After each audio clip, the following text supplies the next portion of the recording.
Have you ever just stopped, looked around at, modern systems, businesses, or even just society as a whole, and thought to yourself, like, why does everything feel completely out of control right now? Oh, absolutely. I mean, it is the defining anxiety of our era. People really feel that structural vibration, I guess you could call it. Right. You read the headlines, you look at institutional dysfunction, and there's just this pervasive, creeping sense of instability. It feels like the ground is just slightly shifting underneath us. And nobody seems to have their hands firmly on the steering wheel. We constantly try to diagnose it, by looking at immediate causes like this week's economic report or a recent election or a specific corporate scandal. But those are just surface tremors, really. Exactly. To understand the actual mechanics of why complex systems fall apart, we have to look much deeper into the underlying architecture of human civilization. Okay, let's unpack this, because that is exactly why we are taking a deep dive today into an ancient text, specifically Isaiah chapter 3. Yeah, which on the surface, you might think a text written thousands of years ago wouldn't have much to say about our modern anxiety. Right, but this chapter is essentially a highly precise, step-by-step diagnostic manual for societal collapse. It outlines the exact sequence of how things fall apart. And more importantly, it forces us to confront a really profound question about where we place our trust when all the human structures around us crumble. So we're going to do two things today. First, we'll summarize the text and its shocking modern applications in under 9 minutes. Yeah. And second, we'll spend the rest of our time exploring that profound question about trust. The precision of the sequence in this text is what makes it so unnerving. It teaches a fundamental law of systems that we, frankly, constantly forget. Collapse almost never happens from the outside in. We always worry about the external threats, right? Mhm. Like the invading army or the sudden natural disaster, or even just a disruptive competitor. Yeah. But this text shows that true collapse is entirely an inside-out phenomenon. It's a slow, internal decay of structural integrity. So to understand why things fall apart, we really have to look at what disappears first. The chapter starts with a very specific removal of what it calls the stay in the staff. Which refers to taking away the whole supply of bread and water. Which makes sense. I mean, that is basic physical survival. But then the text immediately pivots to something much more interesting. It lists the capable voices in society. Right. It says the mighty man, the man of war, the judge, the prophet, the prudent, the ancient. And it keeps going. The captain of 50, the honorable man, the counselor, the cunning artificer, and the eloquent orator are all taken away. What's fascinating here is that you are looking at the sudden disappearance of a civilization's human infrastructure. Wow, so like the justice system just vanishes with the judge. Exactly. Institutional wisdom vanishes with the prudent and the ancient. Even the practical problem solvers and communicators, with the artificers and the orators, they're gone. So the load-bearing walls of the community are basically just removed. They're gone. Wait, I struggle with this part of the text a little bit. If society is already teetering on the edge, why does it say the Lord removes these specific, highly capable people? That's a great question. It just seems entirely counterproductive. Like, why take away the exact people who actually have the skills to fix the mess? Well, it's a brilliant question about causality. We have to look at the mechanism of what happens when a society fundamentally misaligns itself from reality. Okay. The removal of these pillars isn't necessarily just a sudden, arbitrary punishment dropping from the sky. It is the natural gravity of bad choices. So you're saying when a system becomes deeply corrupt or superficial, it just becomes hostile to genuine wisdom? Yes. The honorable man and the prudent counselor are pushed out, marginalized, or they simply leave because the environment is no longer hospitable to truth. Ah, so the text is showing us the terrifying vacuum that is created when a society decides it no longer values substance. Precisely. Systems don't collapse randomly, they decay gradually. Let's ground this in a modern analogy to see how that mechanism actually works. Imagine a massive, complex legacy corporation. Okay, I can picture it.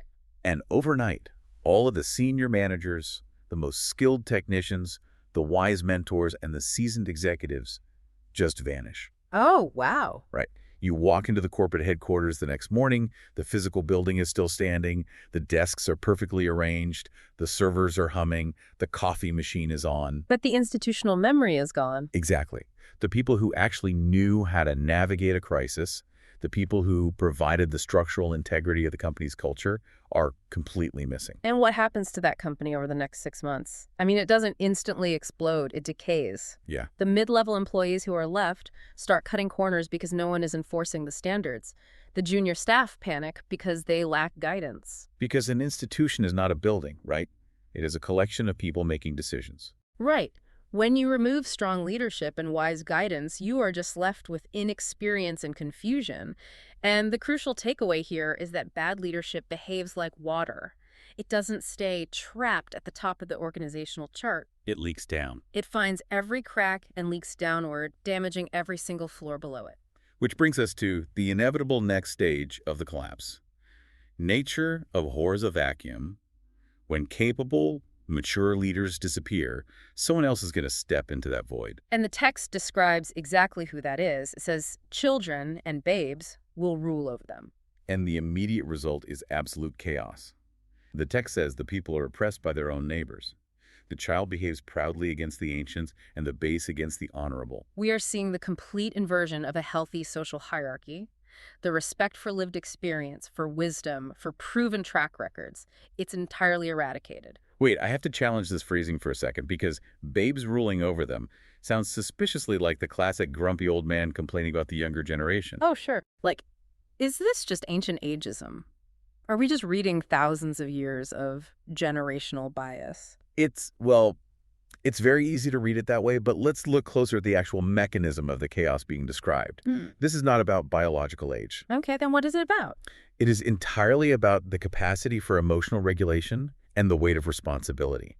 Think about the defining characteristics of an infant or a young child. They're reactive, they're entirely self-centered. Right. They lack long-term foresight, and they cannot regulate their emotions when they don't get their way. So this is about immaturity and authority. Yes. It is what happens when someone is given the title of CEO or a high political office or even just the manager of a local restaurant, but they completely lack the emotional maturity that the authority actually requires. Precisely.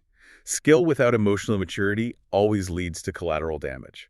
When you put someone in a position of power who still operates on the emotional level of a toddler, their decisions are not based on principles. They're based on emotion. They are based on ego, reactivity, and immediate gratification. They literally cannot handle the discipline of leadership, and the ripple effect on the environment is catastrophic. Yeah, the text mentions that because of these leaders, people are oppressed by their own neighbors. That connects perfectly to the mechanism of a toxic environment. Oh, absolutely. When you have an immature, reactive leader at the top, psychological safety completely evaporates. People just stop cooperating. They shift into pure survival mode. They start hoarding resources, sabotaging their coworkers, and throwing their neighbors under the bus just to protect themselves. The toxic leadership basically creates a defensively hostile community. And when a community becomes that defensive and that broken, a very specific, deeply revealing psychological shift happens regarding how people view leadership itself. This leads to what I think is the most bizarre, almost darkly comical scenario in the entire chapter. Yeah. It's the perfect illustration of this shift. Oh, the coat scenario.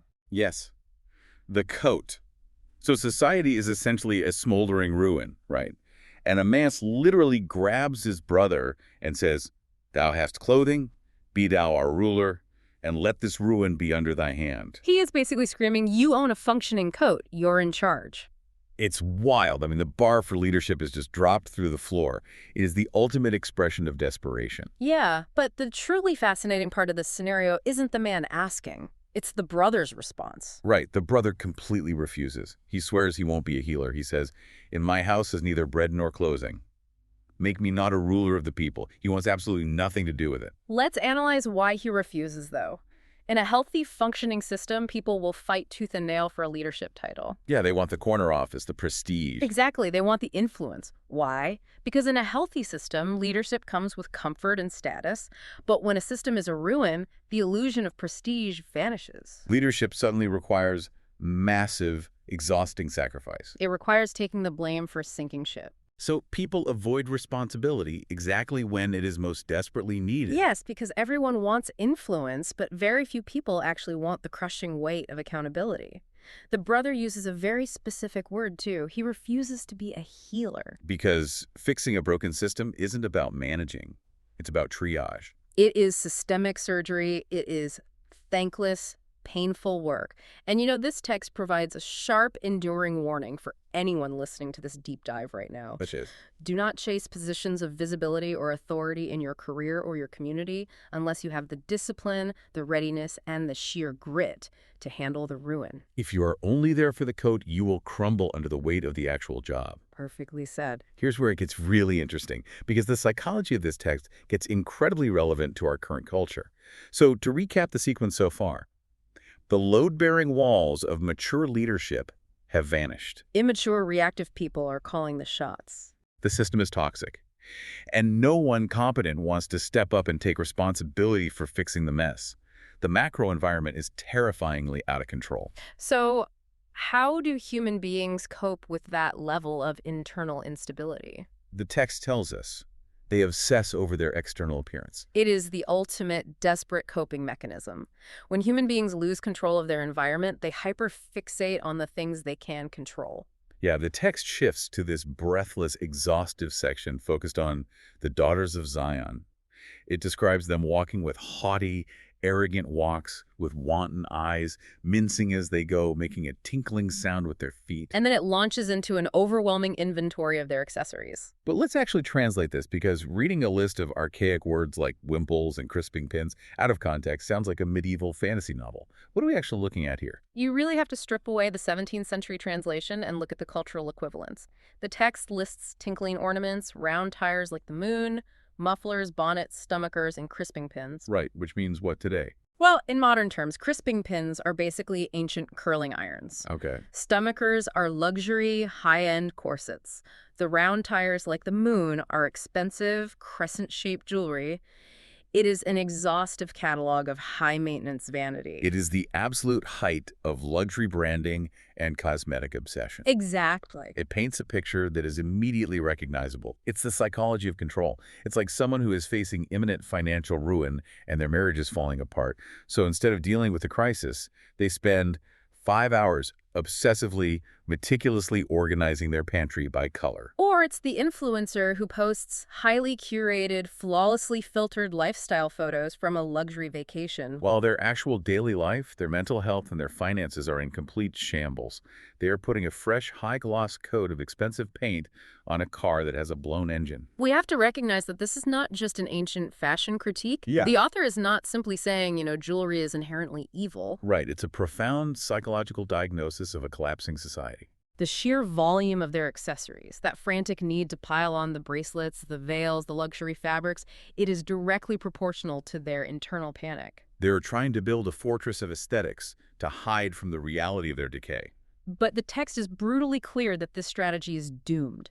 You cannot sustain with image what you do not support with internal integrity. Yeah, the text outlines the horrific consequences of relying on this fake facade. It says that instead of a sweet smell, there will be a stink. Instead of well-set hair, baldness. Instead of a luxury stomacher, a girding of sackcloth. And burning instead of beauty. The internal rot always, inevitably, eats through the exterior paint job. The mechanism of reality is undefeated. You cannot fake structural integrity. The practical takeaway here is absolute. Choose substance over image. What is real will endure the pressure, and what is fake will shatter under it. Okay, so we're just about at the 9-minute mark, and we have traced the entire anatomy of the collapse. We've seen the human infrastructure vanish, the immature leadership rise, the toxic environments form, and the frantic attempt to hide the rot behind a luxury facade. The human justice system is completely broken. Which leads us to the ultimate question of this deep dive. If the human courts are gone, if the judges have fled, and the leaders are exploiting everyone who is actually holding anyone accountable, how does confronting this bleak reality actually build our trust and relationship with God? If you read this chapter merely as a historical tragedy, you miss the most crucial structural element of the text. You miss the anchor in the chaos. Right in the middle of all this societal breakdown, the text gives us a very clear image. There are verses where the Lord actively stands up. It says he stands up to plead and to judge the people. And he doesn't go after the poor. He specifically targets the ancients and the princes, the leadership that failed. He demands, "Ye have eaten up the vineyard, the spoil of the poor is in your houses. What mean ye that ye beat my people to pieces and grind the faces of the poor?" So what does this all mean? If we connect this to the bigger picture, the accountability does not vanish just because the human leaders stopped enforcing it. The moral framework of the universe remains entirely intact. Let's expand on that idea because this is where the trust is built. Think back to our corporate analogy, the massive, crumbling legacy company. Right, where the senior managers vanished, the mid-level managers who took over are immature and reactive, and the entry-level workers are just getting completely crushed. And the internal HR department is a joke. The internal oversight is gone. But then the ultimate, completely incorruptible outside auditor steps into the building. Oh, I love this analogy. He doesn't care about the fancy corporate suits. He isn't fooled by the meticulously curated fake balance sheets. He sees right through the glossy PR campaigns. He is there to enforce the fundamental laws of math. And he is there to defend the workers who have been exploited by bad management. The arrival of that auditor is terrifying for the corrupt managers, but it is the ultimate source of profound psychological stability for the workers. Because it proves that the laws of math still exist. It proves that gravity still works. When human structure fails, God remains the ultimate unchanging standard of accountability. The text explicitly establishes this principle earlier in the chapter. It Says, "Say ye to the righteous that it shall be well with him, for they shall eat the fruit of their doings, and to the wicked the reward of his hands shall be given him." actions create unavoidable consequences. Alignment brings stability, misalignment brings breakdown. Yes. The universe is not a random sequence of chaotic events where the most ruthless manipulator wins, and that is the end of the story. The outcomes are intrinsically mathematically connected to behavior. Knowing that the universe has a moral architect, an ultimate auditor who deeply values integrity, maturity, and justice, gives us incredible peace even when human leadership completely fails us. We can trust him because he holds the ultimate blueprint for a healthy reality. It means that your personal integrity still matters. Even if the entire system around you is shaking, even if everyone else is faking their balance sheets and obsessing over their external image. Your choice to build a structurally sound life still carries weight. It carries ultimate weight. We have journeyed through a truly heavy text today. We started by asking why our modern world feels so fundamentally out of control, and we found the blueprint in an ancient diagnostic manual. We explored the terrifying vacuum created when the load-bearing walls of capable, mature leadership are removed. We saw the chaos that ensues when emotional immaturity takes the helm, and we dissected the cowardly refusal of competent people to take responsibility for the ruin. We uncovered the frantic psychological trap of trying to hide profound societal decay behind an obsession with luxury aesthetics and curated images. And finally, we discovered the stabilizing comfort of the incorruptible auditor, the God who stands up to demand actual substance, who defends the vulnerable, and who ensures that the moral laws of gravity remain undefeated. It forces a completely different perspective on how we operate in our daily lives. It's very easy to look at the macro-level breakdown of global systems and feel paralyzed. Right. But systems, whether it is a global economy or a 5-person office team, are just reflections of the people inside them. Chaos creates defensiveness, but healthy systems require shared responsibility. I want to leave you with a final thought to mull over. Okay, what is it? We have talked a lot about the illusion of stability, the tinkling ornaments, and the fresh coat of paint, but we have to audit our own lives. Are you currently complicit in that illusion? Wow, that's a tough question. Are you spending all your energy propping up a flawlessly curated facade on social media or in your social circles while your actual house, your finances, your relationships, your internal peace is crumbling? You might not be able to fix the whole world, but you have absolute control over your own structural integrity. You can refuse to participate in the facade. You can choose to be the load-bearing wall of integrity in your own immediate environment. Influence starts smaller than you think. Exactly. You can choose to do the quiet, unglamorous work of actual substance. The system around you might be shaking, but you do not have to crumble with it. You have heard the precise mechanics of the breakdown, and you have seen the ultimate standard of accountability. So how will you apply this information in your life?